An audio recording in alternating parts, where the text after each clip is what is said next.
Republican Ohio Congressman Jim Jordan was the chair of that committee hearing today, and he is with us now. Congressman, good to see you. And so there, what a spirited exchange, you being accused of paranoia, of McCarthyism, for wondering whether what happened to Catherine was more than just a coincidence. Your thoughts on it? Well, I mean, what happened to Catherine should frighten every single American. I mean, in 20 years of business, none of those federal agencies had ever visited her business. She files for tax-exempt status. More importantly, her organization is having an impact in making elections fair and better in this country. And let me stop you there so we get the viewers up to speed on where you are.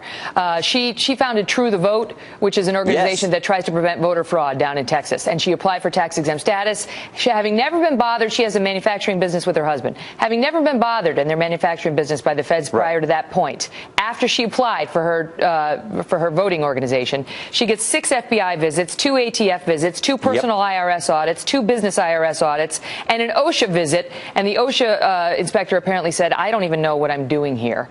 And now you say that is no coincidence, and you say it's not paranoia. Anyone with common sense in this great country of ours knows that's not a coincidence. The full weight of the federal government in an orchestrated and targeted way came down on this lady, exercising her First Amendment rights to political speech, making our election systems fairer and better, and the full weight of the federal government comes down on them, and my Democrat colleagues say, oh, Shazam, it just happened, it wasn't planned, it wasn't orchestrated, it wasn't choreographed at all. No one with any brain, any common sense will believe that. And Catherine was tremendous. I mean, she was great today. A courageous woman coming forward and telling the truth so the American people know what exactly this government did. The reason this is significant, but the reason this is significant, among others, is because if this is true, if she was targeted in this way, then it expands it well beyond the IRS and its targeting. I mean, it takes it out. It suggests that the IRS was communicating with other groups in the federal government to try to exact retribution on conservative groups who were very active and disliked, it must be said, by some on the other side, like Catherine's group. Right. And what it also does is it makes the president's statement on Sunday when Bill O'Reilly interviewed him, where he said there's not a smidgen of corruption, it makes that statement look even more ridiculous. Now, the point that your Democratic colleagues seem to be making was, you don't have the smoking gun. If you believe this is true, where's the email? Where's the witness? Where's the person who can show us that there was coordination?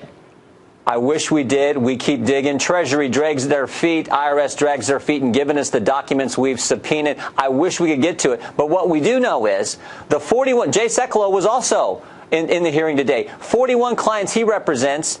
The FBI and the Justice Department has not interviewed one of them, not one of the victims. Cleta Mitchell, Catherine's attorney, not any of her clients have been interviewed. And yet the FBI leaks to the Wall Street Journal and says no one's going to be recommended for prosecution. The president says there's not a smidgen of corruption. And the person heading the investigation has a financial interest in the president's success because she gave $6,750 to his campaign. So no wonder the president can be so confident. This is a sham of an investigation. That's what troubles us, particularly now that Catherine has testified and showed us the coordination that took place. Yeah, the woman overseeing, or at least heavily participating in this investigation, is a maxed-out Obama donor who wants the president to stay in office, apparently, and she's investigating his administration. Congressman, good to see you. Good to be with you, Megan. Take care.